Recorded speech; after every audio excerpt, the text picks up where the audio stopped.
di jalan Allah. Ini Masjid Enam Syuhada lagi dikunjungi sama Ketua Hilmi. Modal awalnya berapa Pak Yudi Pramuko? 750.000. 750.000 rupiah aja. Jadi ini 500 jutaan nih barang. Sekarang udah habis 310. Masya Allah, tuh udah pakai keramik, laponnya tinggal.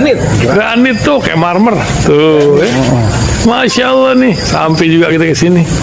Masjid Enam Syuhada, ngapa namanya Masjid Enam Syuhada, Ya, Pak Yudi? kita mau mendokumentasikan perjuangan dakwah nama anak muda pengawal Habib Rizik Syihab itu. Masya Allah. Yang dibunuh sama orang jahat di kilometer 50. Kilometer 50 ya. Itu kan simbol memperjuangkan dakwah itu kita harus memberikan segalanya untuk Islam kan ya. Masya Allah. Dan nama anak muda itulah yang sudah memberikan segalanya untuk Islam. Masya Allah. Apa nanti nama pemuda itu ada juga di sini mungkin diterahkan? Mungkin namanya 6 syuhada. 6 syuhada ya. itu, 6 syuhada dipasang di sini, 6 syuhada. Bip Ali, apa yang dikomentarin dari ini semua, Bip Ali? Masya Allah, luar biasa. Dari uang 700.000, kalau pengen ternyata bisa. Bisa. Allah kirim. Tuh, bisa. Ya, dengan masuk satu gang kecil, tapi Bapak ini luar biasa. Kecil tuh. Masya Allah ya. Satu call aja. Masya Allah, perjuangan Pak Yudi Pramuko, YouTuber sejagat paling tua. Tertua di semesta. Tertua di semesta. Masya Allah. Tukang donat. Tukang donat. Tukang donat dari Paru. Ini saya laporkan dari lapangan ini, langsung dari Masjid Enam Syuhada. Masya Allah. Dan ini dia. Dalam lihat lah. Tuh, lihat tuh masjidnya. Tuh imamnya situ tuh. Malam-malam lagi kita. Masya Allah. Masih kurang nih. Atapnya katanya transfer aja. Masjid Enam Syuhada sebentar lagi selesai. Dinding lubang angin sebagian sudah terpasang, lantai 2 dan kemudian plafon termasuk lantai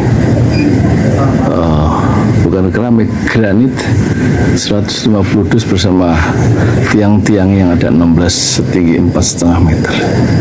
Kemudian finishing terakhir adalah tangga menjebol atap ya, lantai pertama untuk masuk ke lantai 2. Inilah Masjid Enam Syuhada. 2,5 tahun lalu dimulai pada 2 Agustus hari Senin 2021. Tinggal sedikit lagi insya Allah. Dan lantainya dari keramik, bukan keramik, granit sudah diresmikan lantai pertama. Nanti lantai kedua lewat sini tangganya jebol untuk masuk ke lantai 2.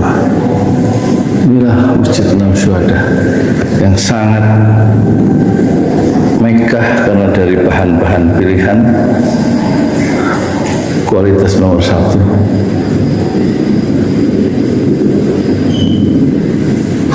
Tinggal sekitar 80 juta lagi finishing lantai atas selesai insya Allah.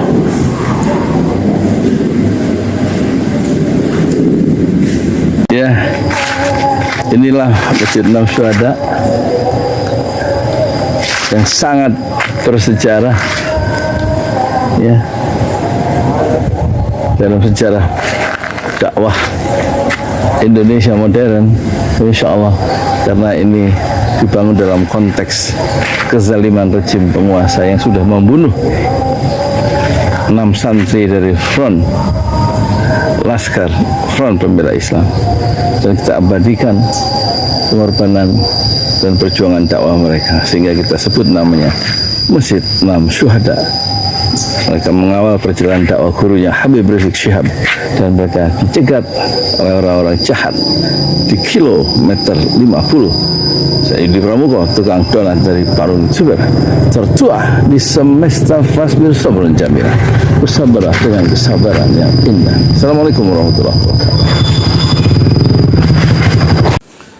Assalamualaikum warahmatullahi wabarakatuh. Alhamdulillah. Wassalatu wassalamu ala rasulillah. Sekarang jam berapa ya? Jam 1 ada ya, Pak? 1 ya. Sholat Jumat ya. Udah sholat Jumat belum penonton? Jangan sampai meninggalkan sholat Jumat 3 kali berturut-turut ya. Itu menurut para ulama itu kita bisa keluar dari Islam. Dan sekarang saya ingin membahas tentang permintaan maaf Jokowi dalam zikir akbar yang di istana itu ya. Zikir nasional apa zikir kebangsaan itu. Minta maaf dia sebagai presiden dan juga wakil presiden Pak Kiai Ma'ruf Amin karena tidak bisa menyenangkan semua pihak dan ya sebagai manusia tentu ada salah dan saya tidak bisa memaafkan Jokowi ya, karena kebijakan-kebijakannya merugikan banyak orang. Pertama, dari segi hak asasi manusia, dia melakukan rejim yang dia pimpin itu melakukan pembunuhan ya, terhadap 6 santri Laskar Front Pembela Islam pada tanggal 7 Desember 2020. Allahumma barik lana fi ma razaqtana wa qina adzabannar. Ya, setelah dikejar ya, dan mereka tentu sasaran pembunuhannya adalah Habib Rizik Syihab ya, dari oknum atau bukan oknum lah ya, dari aparat Polda Metro Jaya. Dan karena dihalang-halangi oleh 6 santri yang gagah berani itu, akhirnya 6 santri itu disiksa di kilometer 50 dan dibunuh. Ditembak dengan 19 peluru untuk ke-6 anak muda di bawah 30 tahun itu. Pertanyaannya, siapa yang memerintahkan itu dan mengapa Jokowi sebagai presiden tidak mengecam pembunuhan itu dan tidak memberikan belasungkawa terhadap keluarga 6 orang santri itu pertama ya. Dan tentu saya tidak bisa memaafkan kebijakan politik seperti itu, termasuk bulan Mei 19 atau 20, 21, 22 Mei di depan Bawaslu tahun 2019 tahun sebelumnya ada 8 yang mati, laki-laki dibunuh oleh aparat ya. Bismillahirrahmanirrahim. Dibunuh oleh aparat dan tidak ada yang bertanggung jawab. Tentu yang bertanggung jawab adalah negara. Mengapa perbedaan pendapat dihadapi dengan mencabut nyawa mereka? Dan video-video yang beredar itu mengerikan ya. Apalagi secara resmi Gubernur DKI saat itu Anies Baswedan mengumumkan ada sekitar 8 yang tewas ya di hari itu dan yang luka-luka sekitar 200-an. Itu ada jejak digitalnya. Jadi saya tidak bisa memaafkan kebijakan politik yang brutal itu.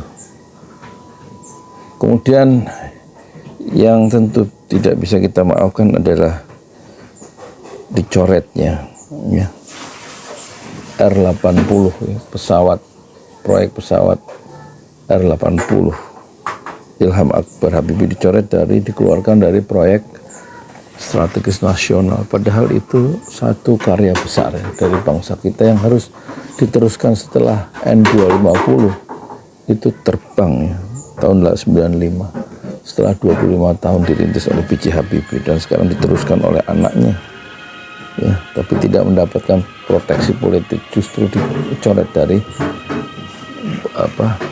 PSN ya.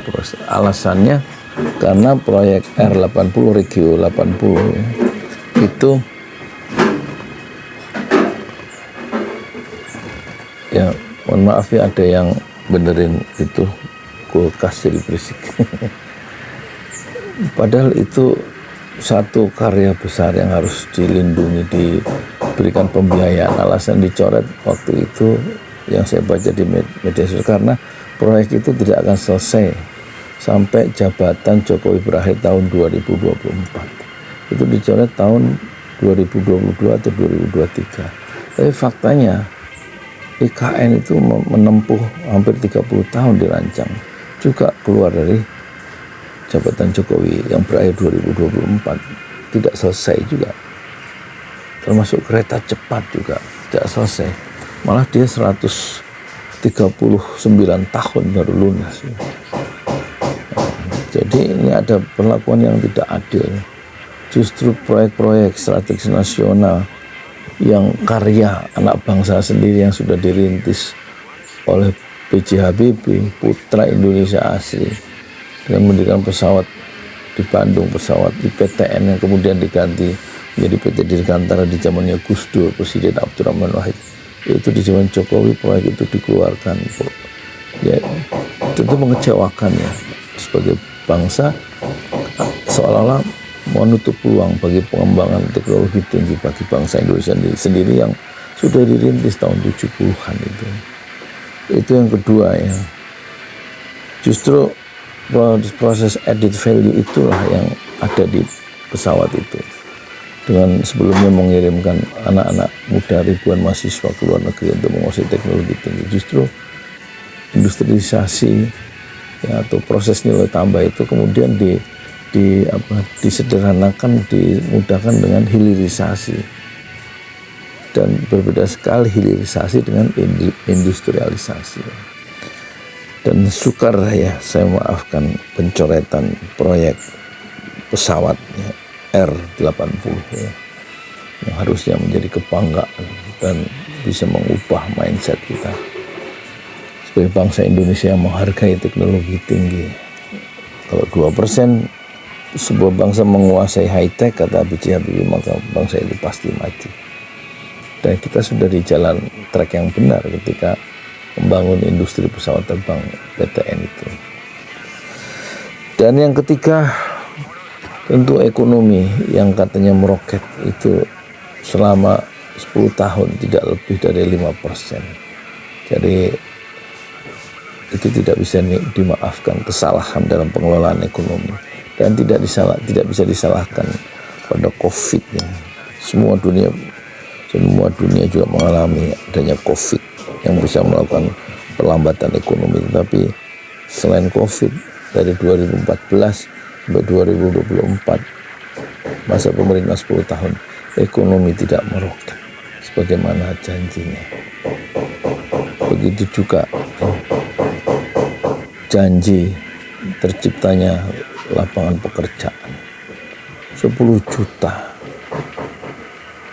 tidak tercapai. Karena apa? Justru memberikan peluang kepada tenaga kerja asing.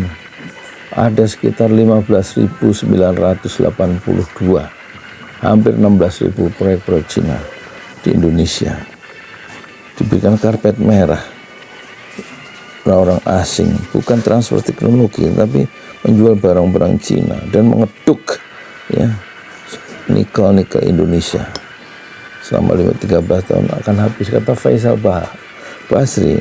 Cadangan nikel kita sama dengan cadangan nikel Australia, yaitu 21,5 juta ton, dan proyek-proyek Cina nikel di Indonesia itu 1 tahun berhasil mengangkat 1,6 juta ton nikel. Jadi dalam waktu 13 tahun cadangan nikel itu habis dengan menimbulkan kerusakan lingkungan yang tentu itulah kesalahan dari pemerintahan rejim Jokowi. Saya tidak bisa memaafkan itu, ya kan.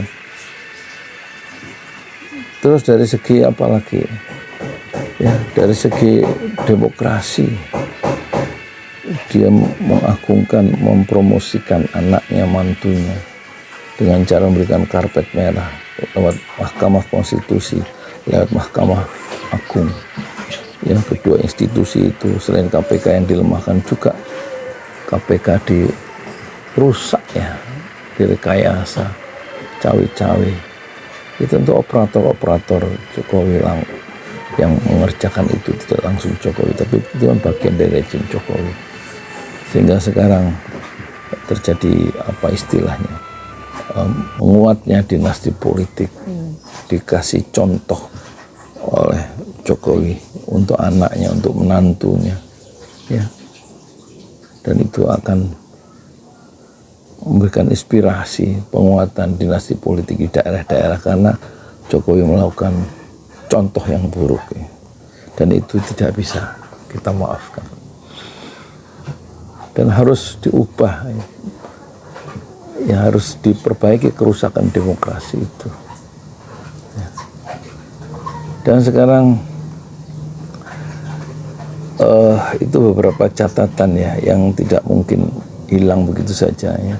Kekeliruan dalam pengambilan keputusan ya, yang dilakukan oleh Jokowi tentu itu merusak ya, ekonomi kita, merusak hukum kita, merusak politik kita, ya kan? Dan itu tidak bisa selesai dengan maaf hanya sekitar 1 menit, 2 menit dalam pidato sambutan dan zikir akbar itu tidak bisa selesai ya. Oleh karena itu agak sukar orang bisa memaafkan kekeliruan keputusan politik Jokowi selama 10 tahun dari 2014 sampai 2024 ya. Bukan hanya itu, di masa sekarang banyak orang masuk penjara karena perbedaan pendapat ya.